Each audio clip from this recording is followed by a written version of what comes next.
Diam sering dicurigai sebagai tanda bersalah atau lemah. Dalam budaya yang memuja penjelasan dan klarifikasi tanpa henti, keheningan dianggap ancaman. Ironisnya, semakin banyak orang merasa wajib menjelaskan diri, semakin besar kebocoran energi mental yang terjadi. Rasa ingin tahu muncul dari pertanyaan yang jarang diakui. Jika niat kita baik, mengapa diam terasa tidak sah? Pertanyaan ini membuka diskusi tentang relasi antara validasi sosial dan kesehatan psikologis.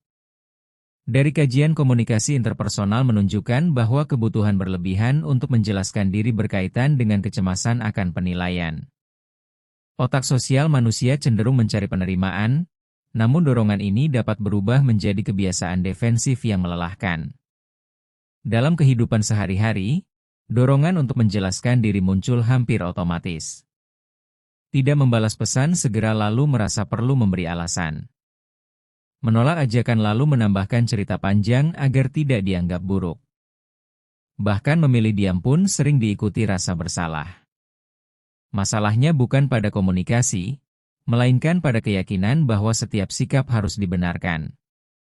Tips belajar diam tanpa perlu menjelaskan menjadi penting karena tidak semua keheningan adalah penolakan, dan tidak semua penjelasan dibutuhkan. 1. Memahami bahwa diam juga bentuk komunikasi. Diam sering dianggap ketiadaan pesan. Padahal dalam banyak konteks, diam justru menyampaikan batas, refleksi, atau jeda yang disengaja. Tidak semua hal perlu ditanggapi segera agar valid. Dalam praktik hidup, seseorang yang memilih diam saat emosi tinggi sering mencegah konflik yang tidak perlu. Keheningan memberi ruang bagi pikiran untuk merapikan respons tanpa harus membakar jembatan relasi. 2. Menghentikan kebiasaan membela diri tanpa serangan. Banyak penjelasan muncul bukan karena diminta, tetapi karena asumsi akan dihakimi. Pikiran sibuk membela diri bahkan sebelum ada tuduhan. Ini tanda kewaspadaan sosial yang berlebihan. Saat kebiasaan ini disadari, energi mental kembali utuh. Tidak semua orang menuntut klarifikasi, dan tidak semua diam akan disalahpahami oleh mereka yang dewasa secara emosional. 3. Menyadari bahwa tidak semua orang membutuhkan akses ke alasan pribadi. Penjelasan sering diberikan demi kenyamanan orang lain, bukan karena relevansi. Akibatnya, batas pribadi menjadi kabur dan melelahkan. Alasan yang seharusnya privat berubah menjadi konsumsi publik.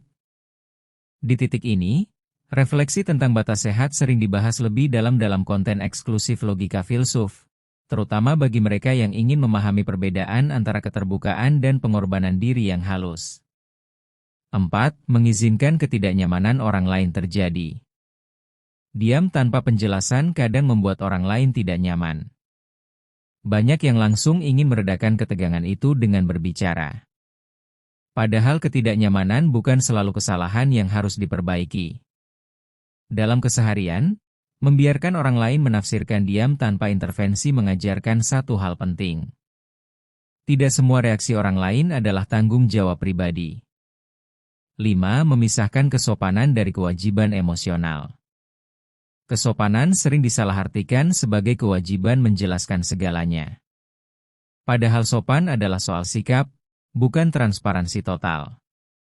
Seseorang bisa tetap hormat tanpa membuka seluruh alasan.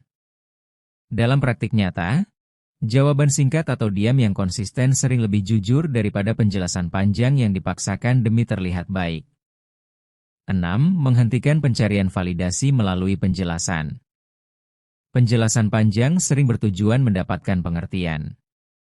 Namun ketika validasi menjadi kebutuhan, penjelasan tidak pernah terasa cukup. Selalu ada kemungkinan disalahpahami.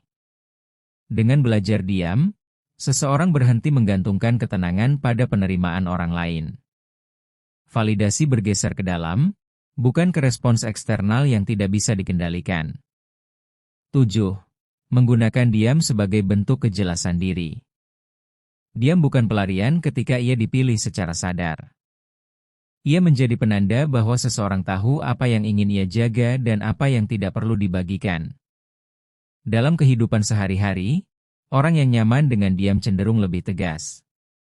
Ia tidak terburu-buru menjelaskan, tidak reaktif, dan lebih selaras dengan dirinya sendiri. Belajar diam tanpa perlu menjelaskan bukan tentang menutup diri, tetapi tentang menghormati batas dan energi pribadi. Jika tulisan ini menggugah pengalamanmu, bagikan pandanganmu di kolom komentar. Bagikan juga kepada mereka yang sering lelah menjelaskan hal yang sebenarnya tidak perlu. Inilah Zona Logika.